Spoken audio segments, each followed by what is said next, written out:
The fog rarely lifts in Stratford, California. Believe it or not, today's a clear day. But the fog is misleading.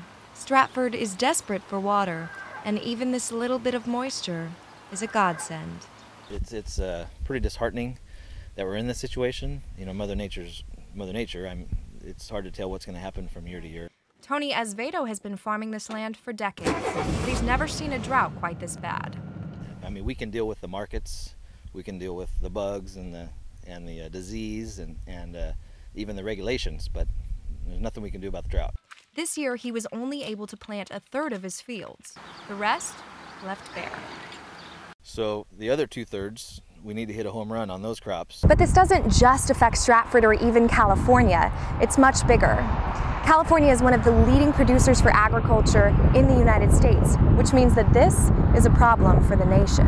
Without surface water, farmers are using large amounts of groundwater, causing the ground to literally sink. In just 2 years, the water table has dropped nearly 100 feet. The way I term the wells is there are a whole bunch of straws in a cup, and everybody's pulling it out. Well, that's not sustainable. Stratford's also sinking economically.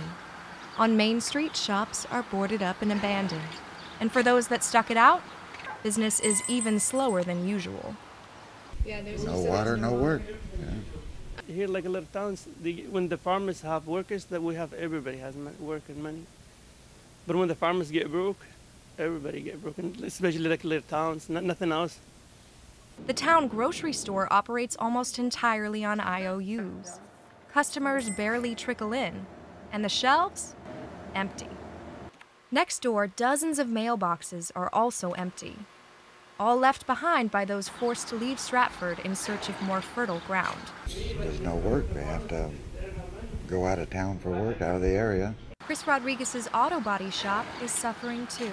It doubles as the town coffee shop, but without farm work, Chris is selling more cups of coffee than auto parts. No work. They don't spend money. The farmers don't have the money to spend. Half the ground's idle.